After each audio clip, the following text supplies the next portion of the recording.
Welcome back, pet parent. I have none other than Billy Hoekman back with me today. And we were just talking before this. This is going to be so raw of an episode because neither of us know what we're doing. We have agreed. So, welcome back, Billy. How are you doing today? I am pretty good. It's been the rainiest month almost I think maybe ever in the month of May in Lancaster, which is not my jam, but it's sunny today, so I feel good about that. Well, good. It's a sunny day. Let's take advantage. We're going to talk about Green Juju's probiotics. Before we do that, though, would you mind telling me or reminding the listeners there's prebiotics, probiotics, postbiotics? Can we run through that real quick? Yeah. So prebiotics are the things that that probiotics eat. So they are food for probiotics. Probiotics are those beneficial bacteria that do things in your gut, and postbiotics are the result of those probiotics in your gut, their life cycle, and when they grow and metabolize, they basically sort of the byproduct of that is like enzymes, vitamins, beneficial nutrients, organic acids. So it's kind of like a whole life cycle, which is what you get in, say our wild fermented mushroom probiotic or BAM's digestive support or Lewis inflammation support or something like that. Because it's the whole food, you get the whole gambit of those things. So, we talk so much about gut health, and that's just what we're doing here again today. But it's so important for everything going on in the body. Like, if our gut isn't functioning properly, if we're not getting the pre and probiotics, if we're not getting those postbiotic breakdowns, then nothing is like really functioning in the body all that well. Um, when we think about food as medicine and we think about that for our pets, I think that's kind of where Green Juju kind of differentiates themselves from most other pet foods, even in the healthy pet food space, that it's so important for our pets to really thrive.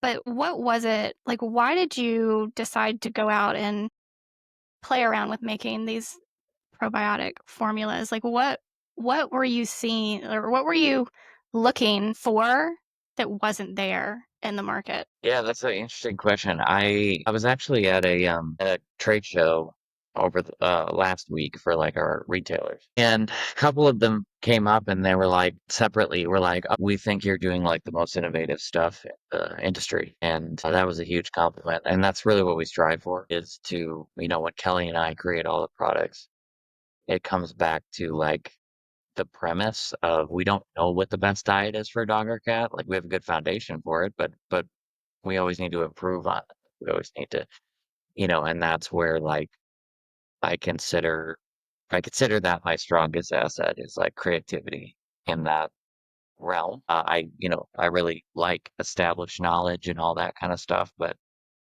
pushing that and for better health outcomes is really my passion. And the process of making these products is so fun with the entire team. When it goes back to everybody on board with Green Juju, I think it's exciting and fun, and we do it almost too much because we like it. We always try to be like, oh, we're not gonna do as many new products and new ideas come. To circle back to your question, I don't remember the exact. So one of the things that like I say this a lot, I probably said this on your podcast a lot, but I think about nutrition all the time. And I think about like different ways of approaching it. It's just I've been doing this, I've been thinking in that way since like, I don't know, going back to like 2010, right? Like just even when I just had my own dog Lua and I wasn't really in the industry or anything like that and I was just doing stuff for her. That's just the way that I thought for whatever reason. And so it's hard for me to pinpoint the exact idea, but I do remember talking with Kelly and being like, wouldn't it be really cool if we could take these foods that have all of these different diverse probiotic species and somehow remove them from the food and put them in a powdered probiotic. And at that point, it's just kind of like a dream because there's a lot of ideas. It's a very funny inside joke for our team that we have a shelved products folder in our shared drives, and it's things that are done or things that we don't know if they'd sell or they're too expensive or whatever. But they're all there and they're done and they're, things that Um, it also might be like, hey, I think like, oh, this is really cool, and everybody else like, no, we're not doing that.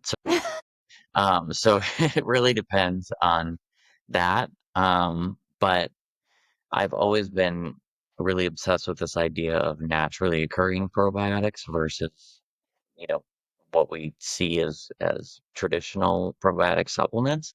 And I think that the research really is clarifying that diversity is key over potency. And so the whole premise behind these is diversity over potency. And I looked long and hard at the human supplement industry, and obviously I knew it wasn't in the pet food industry, but I looked long and hard and I said, no one's ever done this before. So I think we can make some really big inroads with this. And so we went about finding how to do it and working with a lab. And it's been a really interesting process throughout the way. So there are 3 different ones. Can you break them down for me and tell me the difference in the 3? Yeah. So we have soil, leaf, and farm. And kudos to Kelly on the names for those because she came up with it. She's so good at They're marketing, adorable. packaging. Yeah. Like, she just like she came up with all of those herself. I don't claim any credit for that. And so we have soil, leaf, and farm. And so the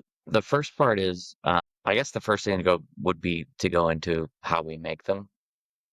Okay. Actually, no, I'm going to go into the cultures because the cultures to me are my favorite part. And so uh, they're so when I say cultures, I mean whole food cultures. So Okay. all of the cultures that come from fermented foods, all of the probiotics and the healthy yeast that come from specific 3 fermented foods. And it goes even further than that because these aren't just these are like raw fermented milk, kombucha, and wild fermented plants. It goes further than that because of the fact that they come from Kelly and I.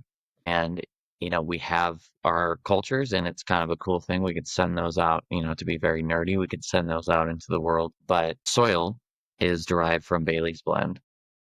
So, in order to make the culture base here, I took Bailey's blend and I added a 2% salt, added 2% sea salt to it so I could reduce the pH quicker and create a greater ferment in it.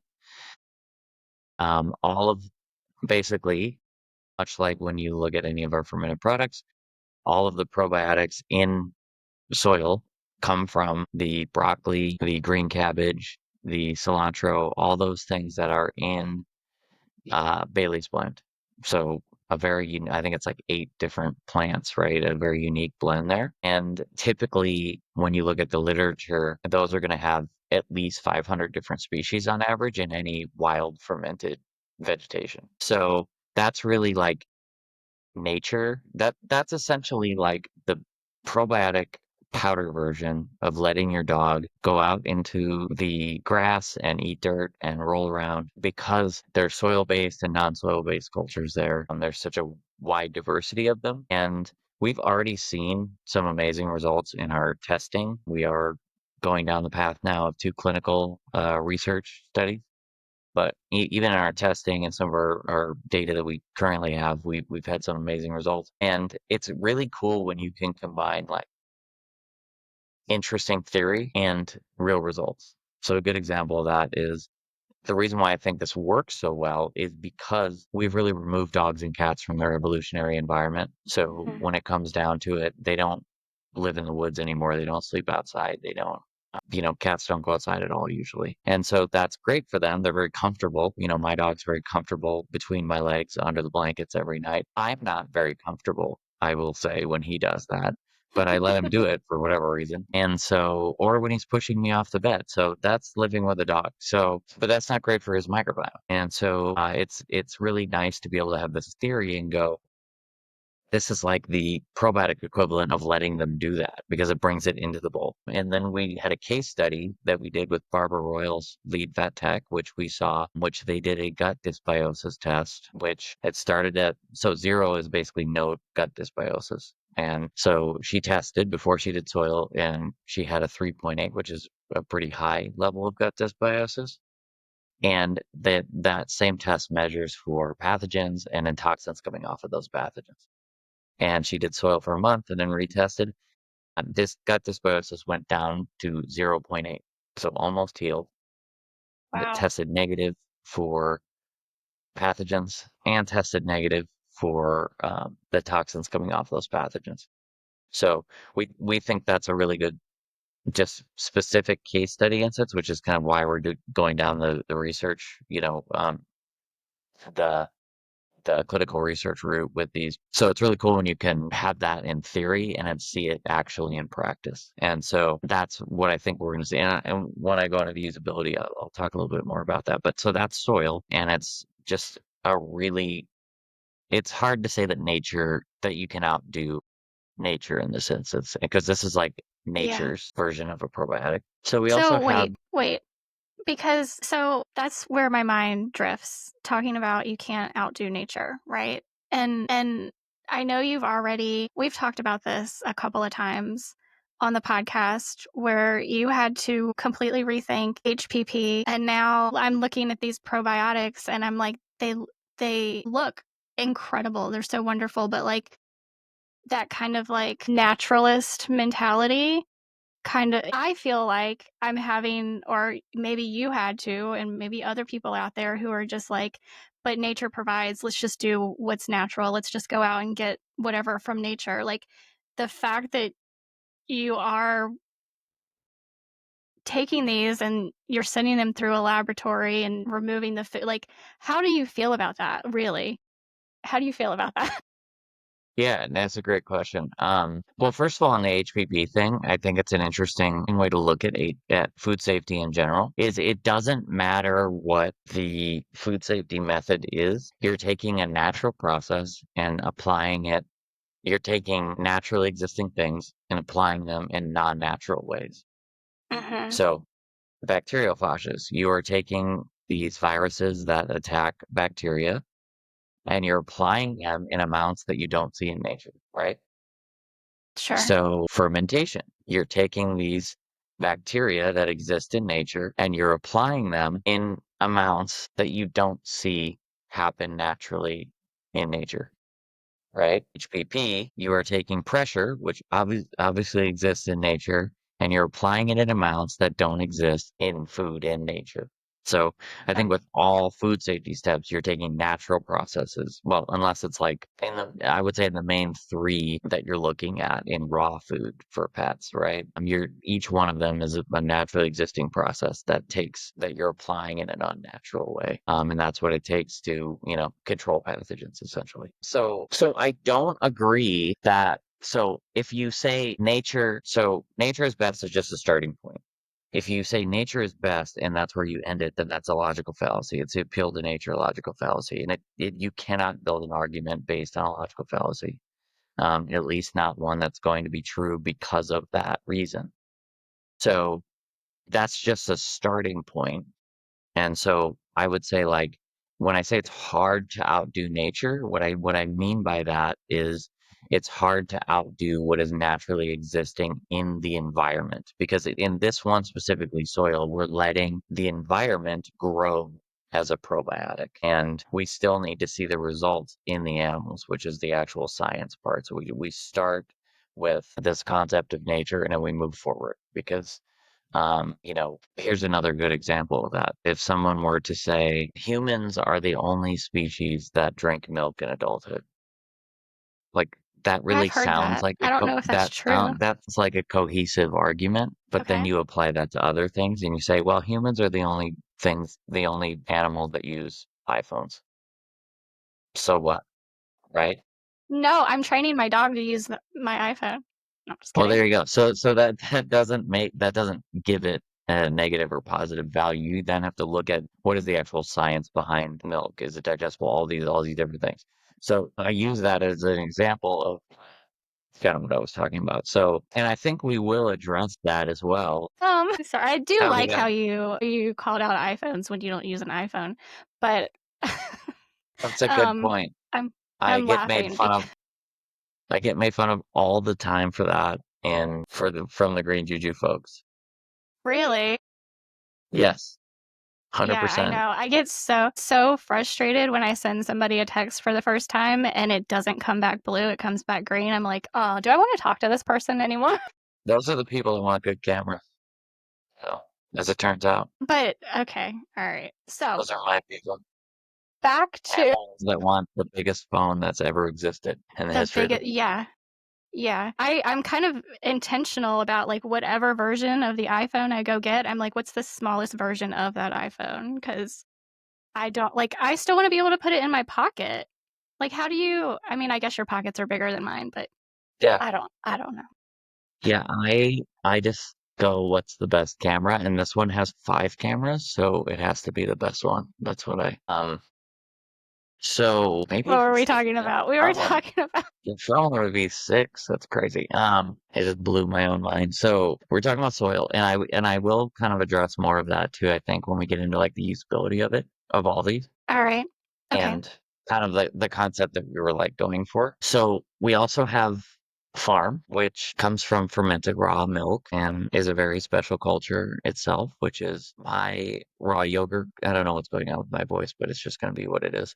Um, so it's going farm is my home raw yogurt culture, which has been alive for at the time that we sent it to the lab over 2 years.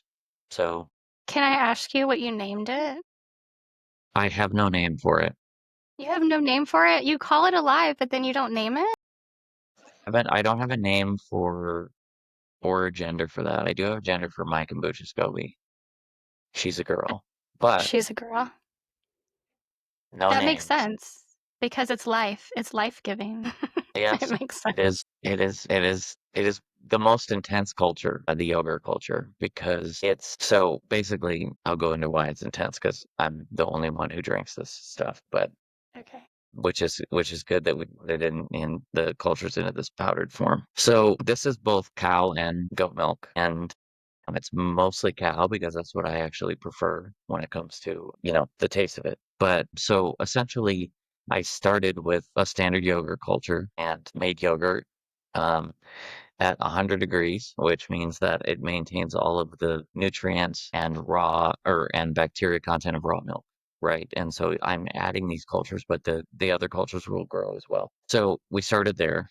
And then I also added in like I believe 4 other local Pennsylvania farms that make raw milk or that make, sorry, raw yogurt. So it was their own blend of raw yogurt, but that also goes to the yeast in the air, it goes to that specific farm, goes to all those different things. I also added a commercial coconut yogurt to it. So that's in there as well. And by the way, every time I added something, I would still do the 1/4 of a cup of the last batch, and then I do 1/8 cup of the new thing. And within that time, within the 2 years, I made raw yogurt once or twice a week, every week, basically. And so every time I added in a new batch of raw milk, there's more diversity there. It depended on that cow or goat's genetics, what they ate, the farm they were on, the temperature of the grass, all these things dictate the probiotic content of raw milk. And so it's a very, very diverse culture. And the actual culture itself is so fermented, it's very high in yeast, naturally existing yeast as well. And so it's kind of smells like bread.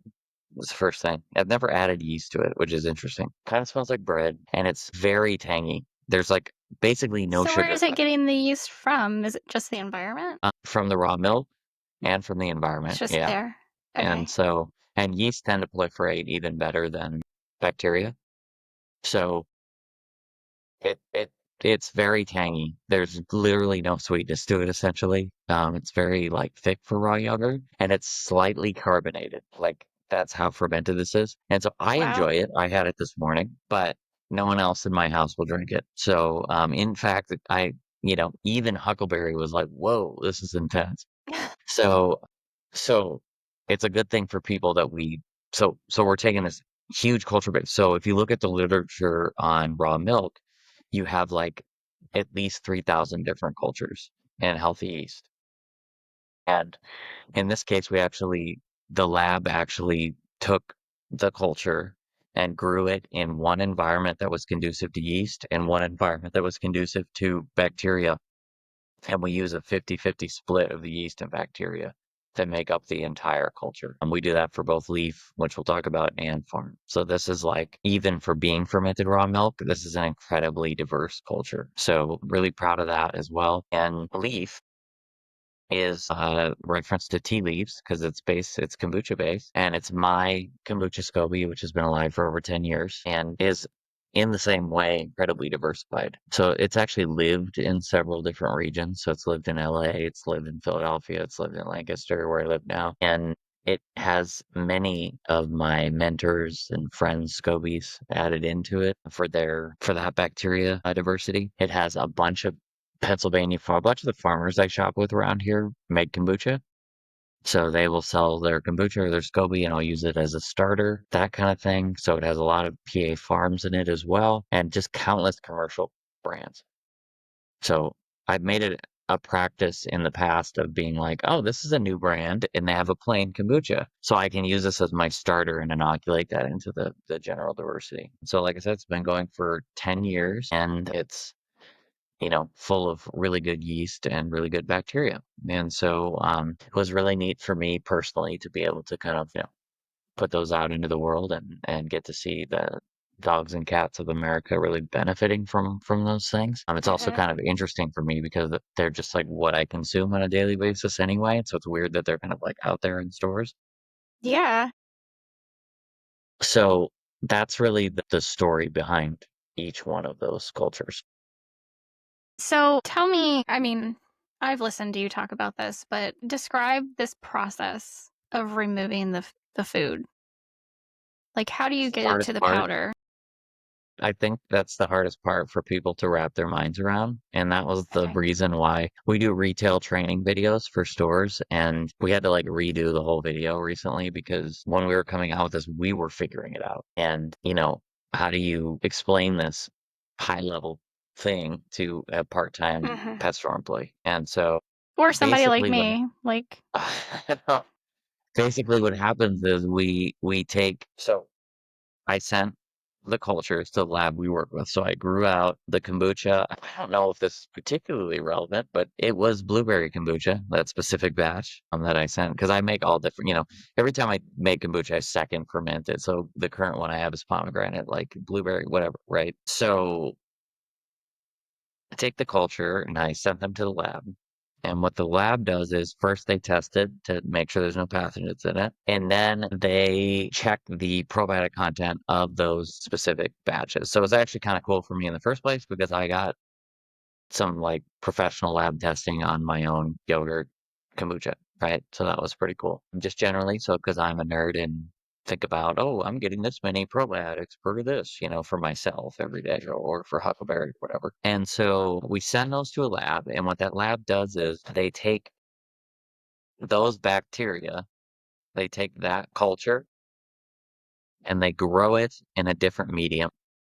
So those bacteria, I'll just take farm. So those bacteria, those probiotics and yeast normally eat the milk sugars in the milk, and then you have the milk itself. So you can take that entire culture, all those bacteria, and you can put them in a different environment. So you can put them in, say, a sugar environment, and they'll eat the sugar the same way, and they'll digest it completely, and they'll grow in exactly the same way. So it's essentially like you're taking these bacteria, but the difference there is normally when you make a probiotic, you would tell the lab like, oh, we want these 10 strains and we want this amount of them. But in this case, they just took the whole culture and then let it grow for what it was going to do for that like seed culture. So it's just the bacteria in the new medium. The only thing that's in it is artichoke fiber, organic artichoke fiber, which is the prebiotic in there. And it's less than a gram. So I don't think it's going to throw anything off, energetically or anything like that. So, people might want to think about like you're essentially like straining the food out and then you mhm. just using the bacteria and then growing them in a new environment. It's kind of similar to, we tested out if you could ferment our raw milk with these and you can.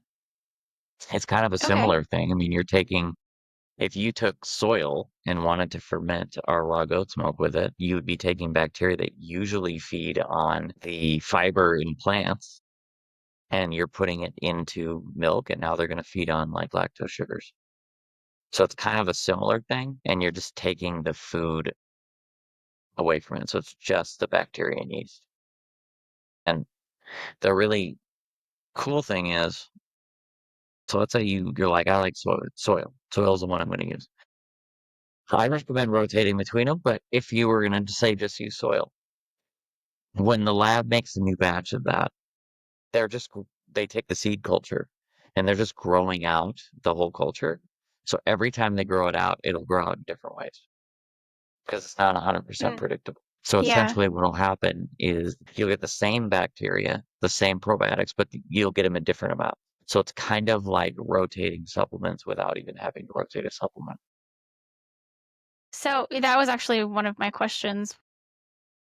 Oh, I'm getting my feedback again. So many products out there, companies are intentional about making sure that every single pill or bottle has exactly what they say it has in it. And you're saying, no, we don't necessarily want to do that, right? We want there to be variance. We want there to be estimated amounts of things because that's what you get in fermented foods. Like when Hmm. you feed your dog raw milk, you're not getting like there's these probiotics. No, it's totally dependent on the environment, the farm, the time of year. Does that goat like, going outside more? Does it like eating hay more? By the way, PSA, goats like hay more than grass. I'm just throwing that out there because it's a misconception. Whenever we take Really? people to the farm, the goats are inside most of the time because goats are, it's kind of hilarious. I was talking to one of our goat farmers and he's like, yeah, this is a total tangent, but I think it's relevant. He's like, yeah, they don't really like when they don't really like when it's raining or when it's too sunny or too hot. He's like, they don't really like much of anything. So, and I would They kind of don't like agree with much of that because anything. it's kind of funny because it'll be like this beautiful day and keep in mind the barns that we have are total open sided, but they're just hanging out inside and because I think people ask me all the time like, oh, is your goat's milk, you know, is it grass fed? It is. And they do go outside and eat grass, but they're not like cows. They don't just graze, right? Hmm. And they Yeah. actually like hay, which spoiler is grass better. So that's my weird tangent for the day because every time we take pictures of the goats inside, people are like, why aren't they outside? Because they don't want to be, and we just let them go wherever they want to. But I digress. So we want that variance, and that's why we're also looking at this clinical research that we're going to be doing, because we want to see what does this do in the gut, and we also want to see what does this do for the pet itself. And I won't Hmm. elaborate that on that too much because that will be coming out at, honestly in the near future. It doesn't take that long to do these things, but um because that's the most important thing is how does it make your pet healthier? And so Yeah. going back to the potency thing, I think the other thing that this does is it concentrates nature or the naturally existing probiotics because when they're found like in food in nature, they're in a lot of moisture, so they're diluted through that moisture content. Like raw milk Okay. Yeah. doesn't have a ton of potency, doesn't have a ton of amount of probiotics, but it has a ton of diversity of species. And so Mm. this concentrates that to some degree. So like that little bottle, the 30-gram bottle of leaf has as many probiotics as a gallon and a half of kombucha because you're taking the moisture content out of it. And that's where when you go back to I speculate that that's where, when you go back to that case study I was talking about, I think it probably worked that quickly because of the concentration of those bacteria in there. So it sort of does that. The other great use would be there's a lot of animals that don't do well with fermentation. There are a lot that do. There are some that don't. I know a lot of really great people I work with and respect, you included, who do health consultations and you work with people on what their animals should be eating. And, having gone on tour this year with Rita Hogan.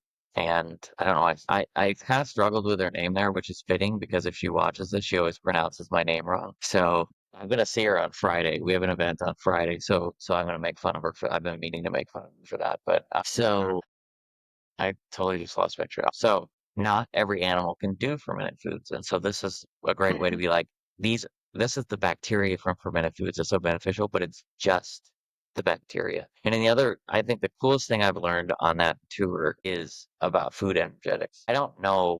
Mhm. I mean, Kelly would tell you, I'm like all science for the most part. I've been better at this now, but I'm all amino acids and then nutrients, and I'm not the expert on warming and cooling. And, I look to my friends who are experts. I look to Judy Morgan, I look to Rita, I look to, those are the people I go to. So I've been learning a lot more from Rita. And I think I didn't even think about this when we made it, but I think the coolest part about this is all of these foods in their native state have energetics attached to them. They might be warming, they might be neutral, they might be cooling. These are nothing.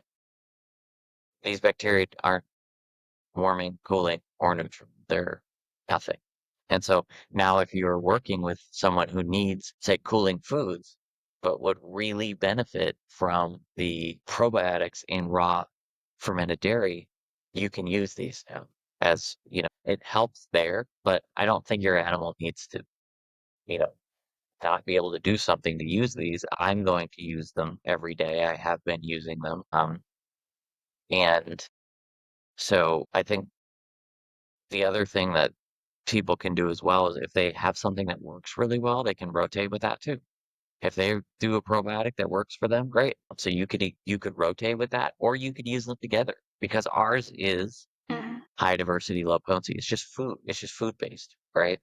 And so there's nothing that says you can't use one in the morning or one at night to be able to do that. I mean, it's kind of like what we do, and Kelly says this the best way when she talks about who should use what. Like we have these like parameters, like farm is great for immunity because it's raw milk based, right?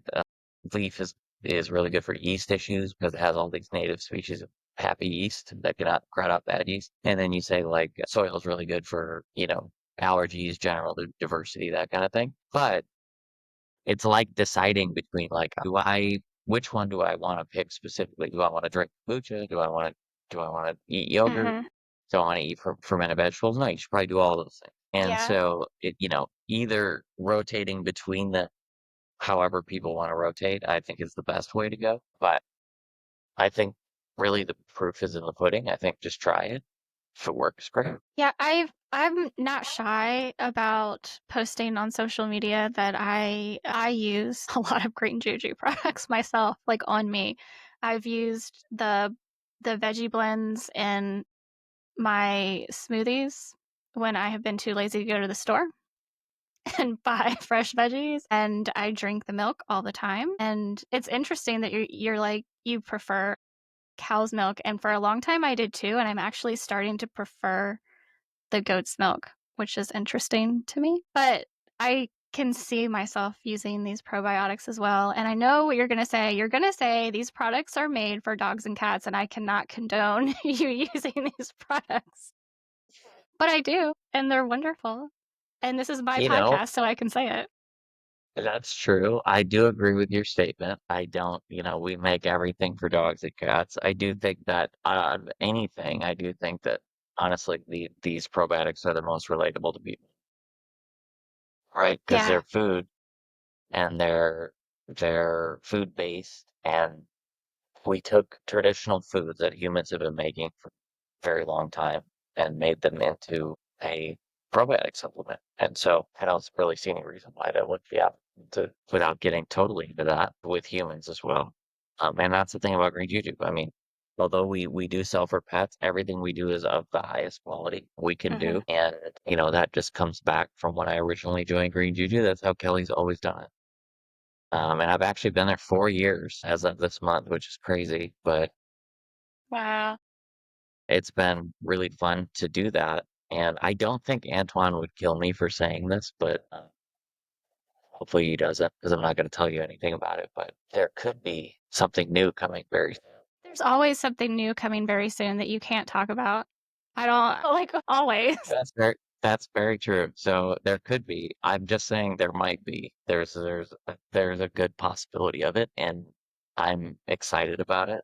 I think it'll be really cool. And yeah, we don't rest. We always make things and travel. And, that's how we live our lives. And here we are. And I think people forget too, there's only 4 full-time employees at Green Juju. So, Yeah, you do bring that up. But it's impressive for what you guys do. It's really impressive to have such a small team for the huge impact that you're making. well, and for the people So, watching, okay, none of those people are the people behind me that keep walking by because this is a co-working space. So I don't work yeah. with any of these. It looks like a very fancy I don't office, know these though. people. Yeah, it does. It does. So, okay, the probiotics, yeah, I would agree. Like rotating is probably going to be your best bet. But like you said, they kind of naturally rotate anyway, the way that they're growing and the way they're, which is really cool. Yeah, I'm really excited to start using these in my consultations as well. And then for my dog and then for me. And I don't know, maybe for my cats if they'll take it, which reminds me, that was another question. Like, what are you hearing as far as like palatability? How are animals responding? Palatability is great because it's a very fine white powder that basically like dissolves into whatever you're doing it. Like, So hard to travel through TSA with? yeah, maybe. I haven't tried it yet. But the taste of it is like just slightly sweet, nothing. And I don't think we've had any animal that really has even noticed what it is. The way that I feed it to Huck, like, I'm sort of anal about these things, but the way that I feed it to Huckleberry is I essentially there's a scoop in it. So it comes with a scoop and the directions are just scoop per weight or whatever. And so I just take the scoop and kind of like lightly tap it into his milk and it just dissolves as Hmm. it hits it. And that's pretty much it. But I'm also like, I don't want the clump in there or whatever. You'd still probably eat it just fine, but that's just who I am. So, I just do the tap in there and then it dissolves in there. Or you could put it like on our veggie blends or something like that, Hmm. um, you know, in between them or something. I think the only reason that I'm not doing that is because I'm currently using PEA from Judy Morgan, and I put that between the veggie ones. It's a lot of powder, but I'm excited to see. We've reduced Huckleberry's allergies by almost 100%, and so I was like, maybe this is the thing that I'm a perfectionist, so maybe this is the kind of thing that can get me there. But cats would benefit from this greatly because they don't go outside at all. So Yeah. I would start with soil, and then with a lot of animals that have digestive issues, just generally, I would start with soil and do that for like 4 weeks, which will be like basically one of a jar will last as a dog 0 to 30 pounds for 2 months, and then 30 to 60 pounds 1 month. So I would do like 4 weeks on. I gotta plug my computer in here. I'm a real professional here.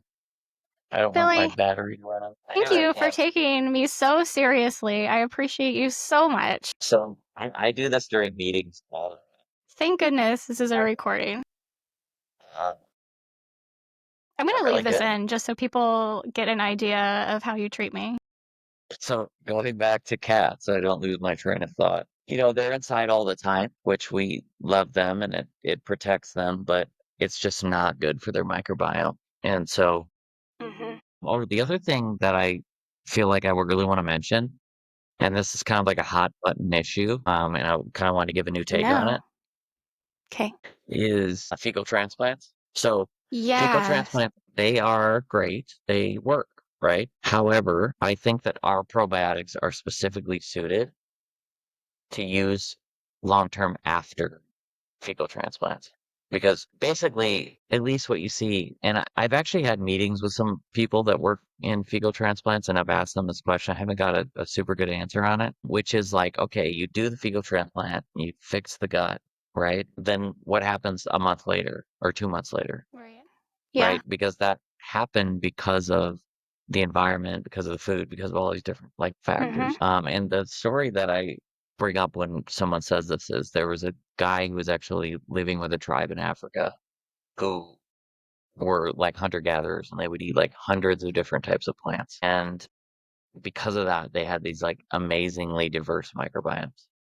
And so Mhm. this guy lived with them and got this amazingly diverse microbiome. And then he went back to America and it was gone like within a month Got sick. Yeah. because he ate food here. He lived here. He, Mhm. all bacteria is ubiquitous. Bacteria is, everyone you Yeah. share a home with, pet or person, you're sharing bacteria. So I think that fecal transplants can be great. Let's re-establish the gut. Let's reset the gut. And then I think the problem that a lot of the the advocates for those have is, well, once we reset the gut, we don't want to monoculture the gut with just these 15 different bacteria or do a bunch of these potent Mhm. bacteria. And that's not what we're doing, right? We're having all of these bacteria that they would get from naturally eating foods anyway in a concentrated amount. So I Yeah. think that these are the perfect thing if you do a fecal transplant to then move on to rotating between all of our probiotics to get all of those thousands of different cultures on a continual basis. Mhm. It's funny that you brought that up because I'm actually right now waiting for some FMT capsules for Kim, and that is exactly what I was gonna do, was do the month of FMT and start her on. I hadn't decided yet which one, the soil or farm or leaf. I hadn't decided. I'm gonna have to go back and, like, remember everything you just told me to make a decision on which one to start her on, but, like, that's my plan with her as well. I would start with soil. You can do whatever you want, but this is my recommendation. I would start with I soil can do whatever I want. Thank you for permission, though. and then I would go to farm and then I would go to leaf and I would just rotate through those. Or people rotate however they want. Like some people like to do a different, like when they do food, I feed Uh-huh. like bison, then I go to beef. I do the whole bag, then I go to beef. I do the whole bag. Some people like to do different protein every day, etc. So people can rotate these probiotics however they want, right? They can do a different one every day, different meal. They can do one bottle and then move to the next bottle. However people want to do it is totally fine. But and they go great with other probiotics. I mean, 36% of my dog's diet is raw milk. And so he gets a lot of probiotics from that as well, but he's also getting them from Mhm. this, right? And so Yeah. Yeah. I have no idea the percentage of my dog's diet that is Green Juju's raw goat's milk, but it is there. But I appreciate that you know the exact percentage. it's 36, it's 14% one whole egg, and then 50% our food. That's his base. And then I can, do the veggie blends. That stuff doesn't really add calories, right? Bone Mhm. broth, it's just marginal. So it's 50, 36, and 14. That's it. So 50% of his diet is eggs and raw eggs and raw milk. Bringing up the veggie blends really quickly before you go, because I know your time is limited, because you are so important and everybody loves you. Not everybody, but yeah. The, last time you were on, we talked about the new Vitality blend. How's that going? How's that being received? Really well. So much so as far as like the digestive results we've gotten back that we just did Dr. Keith and Kelly and I were just in Seattle and we did kind of a round table and we were making health protocols for our vet program. And so vets can have our idea of what, is a supportive diet for X condition, be it kidney disease, cancer, whatever. And we specifically included that as the starter for our digestive support diet and doing that for 4 weeks and then moving to some rotation there. But we've found through feedback that the not only the fiber part of it, but the purple cabbage as well, being one of the main ingredients has really helped, I think, with digestive lining as well. And it's kind of Mm, both of those things, right? Like one of the reasons I feel like I fixed Huckleberry's rogue milk intolerance was the fact that, I feed him the freeze dried food and I rehydrate it with at least double the amount of bone broth. So he's getting a lot of bone broth per day. And I do think that that really helped to kind of like heal his gut and help those bacteria that because people don't realize that if you are intolerant to even raw milk, that you can kind of rebuild your gut microbiome to be able to process lactose and those things. And so I think that's what happened. But I think that Vitality Blend really helps them in the same way. And I will call out, we don't really call it out that much, but it does actually ferment like Bailey's blend too. Hmm, I have done okay. in my house, and so it does work. So there's always experiments going on. There's currently 2 outside of my normal ferment, so it's too much probably for one kitchen, but here we are. So Vitality Blend does work in the same way. For those that like to ferment the Bailey's blend, you can ferment the Vitality blend as well. Nice. Oh, the probiotics are out. They can go to their indie pet store. They can ask for them if they're not already there, right? And they can order. So They can order yeah, online if there's a they have couple to. things you can order them from our website too, but they will cost you more money because you'll be paying shipping. But if you Hmm. can't find them, because I go to your indie retailer first. We just get enough people who are like, I don't have one near me, etc. So Yeah. those people, they are available now to there, but it's good to spend your money locally and with your local pet store. And also you just get the best deals, so that helps as well. And you can get other fun stuff. I encourage people while you're buying your Green Juju, buy dog toys and fun stuff for your dog as well, because they like it and that really benefits the store as far as their sales go. So I let Maple, my daughter, pick out all of Huckleberry's dog toys now. So that's her job. She's pretty good at it. I'm So I sorry. have a friend. You're telling me that a little girl, a woman, going to be a woman, is good at shopping. That's what you're Yes, telling me. already. Although she is like, she did something yesterday that was like, and I was like, oh, you're my daughter. So she wants to do a lemonade stand and Huh? make money. And the first thing she did to figure out the lemonade stand, and she's 4, she just turned 4, she made a graph that showed how many drinks people would need based on the weather outside. Wow. So sunny Wow. day was 4 lemonades. That's amazing. I mean, So that's a lot of liquid. she's She's like gonna have me to. in a lot of ways, which is good and bad. So mostly Good and bad. bad. Aw. All right, Billy, thank you so much for coming back on talking about these probiotics. Yeah, I'm just really excited for them, really excited to hear because you're always like, yeah, we're working on something and I can't tell you what it is. So next time we'll have you back on for whatever that is. Well, if that thing does come to fruition, you will know soon. So uh, Yeah.